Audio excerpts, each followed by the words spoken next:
Good morning. I just wanted to take a few minutes here and go over some of the tympanometry examples so that you guys make sure that you know what you're doing. As I know everyone's kind of holding off to turn in their assignments. I'm going to use the audiogram, or I'm sorry, the tympanogram that's on the lecture slides as an example because it has a nice tail that's identifiable at 1.0. And then a peak that we're going to call at an even number. So let's start here first with what is peak YA. So as you can read from the slide, it says it's the total acoustic admittance at the peak. What's the peak? Let's make sure you guys know what the peak is first. So I'm going to get my little pencil here. So the peak is this guy right here at the mountaintop. So that's what we're looking for. And that's what we're going to use to measure along the y-axis to find our peak YA. So we want to know the total admittance. So you can see here on the y-axis, acoustic admittance, starting at 0 and labeled up to 3.0 on this. And so to find peak YA, you can see here, we're going to start from 0 and we're going to go all the way up to the peak. And we're measuring it along the y-axis here. So for ease of this example, we are going to say that that peak is at 3.0. So we want to know this measurement right here. Where does that go up to along the y-axis? So in this case, the peak YA equals 3.0, and then your unit is the mmHO. So again, total from the bottom at 0 all the way up until the peak. So draw an imaginary horizontal line, draw a line if you need to, right where that peak is. And then see how far up the y-axis that goes. So you're just reading the graph then. Let me erase this and we will move on to the next one. So here we are at peak YTM, which is similar, but with this, with peak YTM, we want to know, so this is acoustic admittance, the whole thing, what the whole outer and middle ear system is doing. Peak YTM is we want to know just what the tympanic membrane alone is doing. So we want to get rid of all this. We want to take that out of the equation. So what we want to know is from the tail here. In this case, I like to show this example because both the positive and the negative tails are at 1. So it's an easy example. Don't worry on the exam. It should be an easy example where they're similar. I know on the homework assignment, the tails are at different locations along the y-axis, but multiple answers are accepted, so it doesn't matter which tail you use. But so in this case, we already found our peak YA on the last slide, which was 3.0. Oops, I'm sorry, not the best writer on here.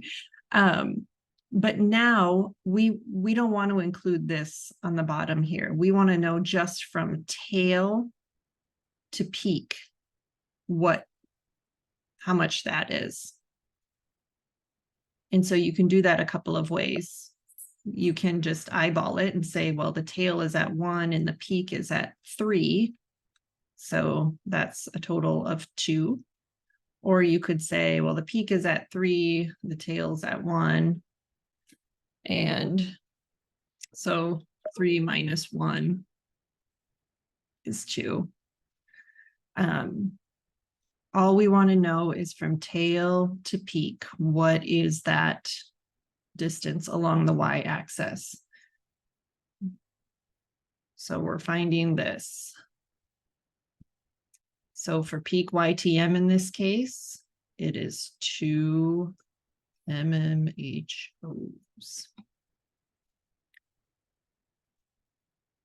And let me erase that. And we'll move on to the next one. Peak pressure. So for this one, it's important that you know what the peak is, because it's an easy measurement once you can make sure you know what the peak is. So again, right here, that little mountaintop, that is the peak that we're looking at. And then all you do is draw a line, vertical line down, and where does it cross the x-axis? So my line got a little off. For ease of this example, we're going to say it came down straight through 0. So find the peak, draw a straight line down. Where does it cross the x-axis? So in this case, TPP, peak pressure, equals 0, and then the label is going to be that decapascals, DAPA. So this one's kind of easy. Find the peak, draw a line down, where does it cross? Now there will be a little bit of leeway because everybody eyeballs it a little bit differently. So don't worry. If you think it's minus 50 and I have minus 25 as the answer, that's okay. Unless it's really obvious that you're way far off, your answer will likely be accepted. But again, should be kind of an easy one. Just find the peak, drop it down. Where does it intersect? All right. And last one here is the trickiest, saved the hardest for last here. Tympanometric width. All right. So for this one, there's a couple of steps involved, which is probably why it gets a little bit difficult. So it says here, tympanometric width is the width in decapascals of the tympanogram at half the height of YTM.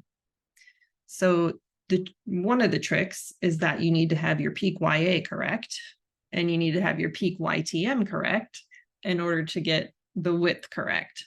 So those steps have to all line up. So in this case, from before, we knew our peak YA was 3.0. And then we found our peak YTM, which was 2.0. And now what we need to do, so it says the width of the tympanogram at half the height of YTM. So here's our YTM, right, from tail to peak. And we know that's a kind of a distance. You can think of it as 2.0 going vertically. So half of that, half of 2 is 1. So if we look on the y-axis here, again, here's our tail to peak. So 2 is going to be half that distance, right? 2 along the y-axis because it goes from 1 to 3. So 2 is our halfway. And so you draw a imaginary or real, if you want to, horizontal line. I'm going to try and line it up as best as I can here. Across that halfway distance. Then, so now we found half the height of YTM, right? That's what we did so far. Now, the next step is we need to find the width. Well, what are we finding the width of? We're finding the width from here to here.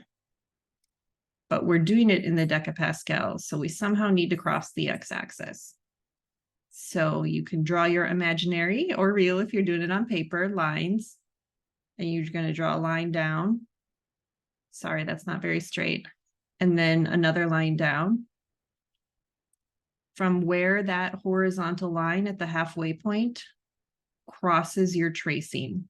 So that connection spot right here and right there on the positive side and the negative side, you're going to draw a straight line down and intersect the x-axis. But now you need to find out what this distance is. What is this width? How much does that cover? So The important thing here to remember is that the negatives don't matter. You're not going to subtract anything or say, well, it was minus 100 on that side and positive 100 on that side, so they cancel out to 0. Nope. In this case, the negative doesn't matter. Think of it as we want that total distance, the total width. So we could say, and this is going to be kind of ballparking because I kind of covered it up, but so we know that 0, let me find a different color. 0 is right here. And we can say, okay, well, that's about positive 100. This is about negative 100. So we have this little bit here. We'll maybe call that 50. And then we have from 0 to negative 100. I'm going to erase some of these because that got a little bit too hard to see. So we're going to drop our lines down again. I did an even worse time. Worst job getting them straight there. So we want to know what this distance is, and we want to know what this distance is.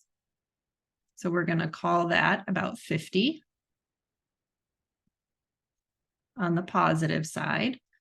And then we're going to say that's about 100, right? It comes down, it crosses at about minus 100. But again, the negative doesn't matter. So it's 100 we went. So 50 plus 100, 150. So your tympanometric width is 150. And then because we're measuring it along the x-axis there, it's that decapascals. Sorry, my handwriting was terrible there. So that's the total distance covered. That's the width at that halfway point of the peak YTM. So again, negative pressure, do not use the negative sign or do any subtracting. We should only be adding or finding total distance. I hope that helps for the homework assignment regarding tympanometry. I should be available today, feeling better, so I'll be available if you have questions. But please let me know if I can be of any assistance before you complete the homework or take the exam. So I will stop sharing and stop recording and get this posted for you. Have a great day.